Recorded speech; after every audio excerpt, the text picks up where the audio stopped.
السلام عليكم، مرحبا بكم في دوريا كويزين. اليوم حبيت ندير لكم اللحم المالح كما نقولوا له القديد ولا الخليع ولا كما حنا نقولوا له اشدلوح بالقبايليه، وكاين يقولوا له اكسومي ملحن. حنا واش نديرو؟ حنا نملحو اون جينيرال لي كوت هاد لي كوتلات فهمليك. كيفاش درت لهم؟ انا قطعتهم كامل هكذا، شلحتهم هكذا كامل باردون هكذا. مام هنا بين هاد الاخرين من الجهه هادي بين لي كوت هادو راني ملحت ثاني، راني مام هنا بين لي كوت هادو راني شلحتهم ثاني. فوالا شوفوا. وبالنسبه لهذا التقطع هذا كي تكونوا بالنسبه لهذا التشلاح هذا كي تكونوا تملحوا فيه او ميم طون راكم رايحين تزيدوا تقطعوه اون كا لقيتو بلي ماشي مقطع مليح، باش هكذاك الملح لازم يلحق كامل اللحم تاعنا باش ما يدودلناش. فوالا. انا واش ندير؟ نجيب هكذا اناء هكذا ولا واش عندكم،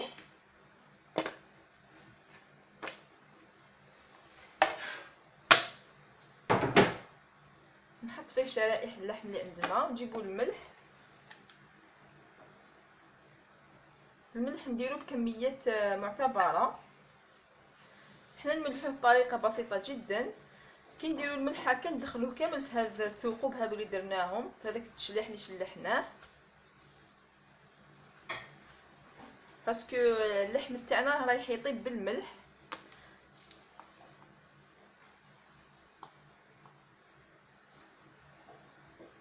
الملح كما كانوا يديروا الناس بكري، كانوا يخبوا فيه الحاجه كما يحبوش تخسر لهم. انا نديرها على طريقه الجدات كما كانوا يديروا جداتي وماما.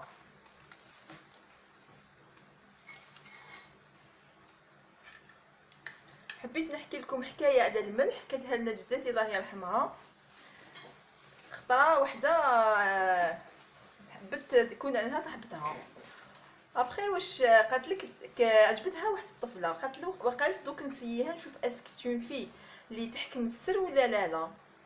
خطره قاعدين يقصروا هكا، قالت لها يا اختي كنت تشوفي تدود لي الملح دود، خبيتو كي جيت نطلع عليه لقيت فيه الدود.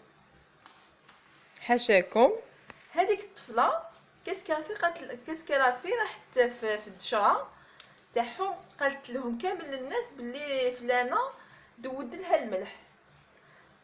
ابخي عاودت ولات الهضره ليها، قالت لها باللي قالوا لها صح نتيا دود لك الملح ناس الدشره تاعها، الوغ كو الملح ما يدودش. كاين ناس كشغل اللي امنوا قالوا لها نتيا صح دود لك الملح.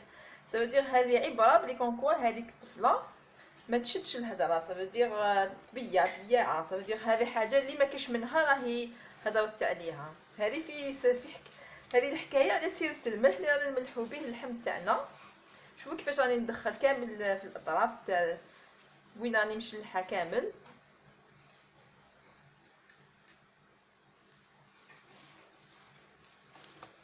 حنا الملح القديد تاعنا الطريقه اللي رانا رايحين نشفوه بها كيفاش نديرو. كي نكملوا نملحوه كامل نجيبو خيط معبره، ندخلوا الخيط هذاك في هذا اللحم هكذا نخرجوه، نزيدو المورسو الدوزيام والمورسو الطروازيام وننشروه. هذه هي الطريقه اللي نديرو بها اللحم تاعنا. ما اون سخا با اوبليجي نبيتوه في لابواط باش يخرج كامل الماء تاع اللحم هذاك ولا لا. وشنو كاينين استيوس لازم ننشروه في الظليله كيما ننشرو النعناع باش ينشف بيان. كيما كي نشفو النعناع نديروه في الظل باش اللون تاعو يبقى شباب. وحنا اللحم تاعنا ثاني باش ما تصهدهولناش الشمس نديروه في الظليله ينشف غير بالعقل يعطينا لون شباب ويشدنا لمده طويله. وثاني ما تخلوش هكذا في السنيوه، ما تنشفوهش في السنيوه باسكو كي تنشفوه في السنيوه الجهه التحتانيه ما تنشفش، تتندى. انا كل عام نحكم هاد لابارتي تاع الكبش نملحها، و بوكو بليس اون جينيرال حنا نوجدوها العاشوره. فوالا نزيدو القطعه الثالثه هذه.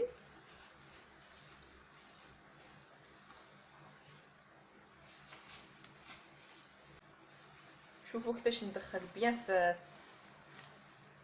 هاد البلايص هادو باش ما يدوش، سورتو وين كاين لحمه خشينه.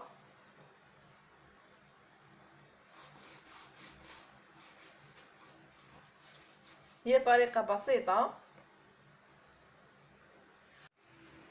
هنا نجيبو خيط هكذا، هذا اللي نطيبو به تاع الطياب، وبرا تكون خشينه هكذا.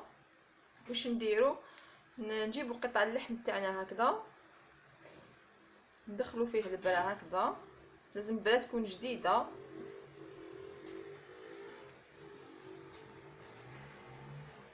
باش كي نعلقوه يجينا ساهل.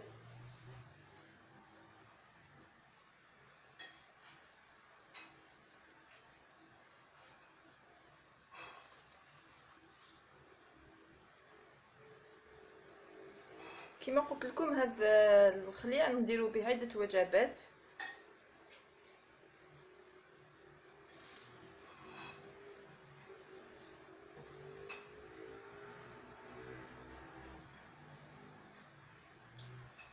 هكذا وكي نعلقوه بهذه الطريقه. وشنو القطع يكونوا متباعدين، نسيباريوهم باش يقدروا ينشفوا هكذا. ونديروهم وين كاين الظليله كما قلت لكم باش ما تحرقوش الشمس، باش يطيب بيان. وفي الليل ثاني كيدخلوه للدار باسكو كيما وين كاين لوميديتي، كيما حنا على شاطئ البحر لوميديتي يتندى، صافي يطول باش ينشف. صافي في النهار حطوه برا وفي الليل دخلوه للدار هكذا. وكي تجو طيبوه ثاني كي ينشف لكم بيان يولي ناشف. تشوفوا القطع هذو تاع اللحم هذو الحمراء هنايا تولي لا كولور تاعها مارون، تولي لا كولور تاعها مارون ولا مارون كلير. المهم طيب تفيقوا لها بلي طابت، ما كاش كامل اللون هذا الاحمر.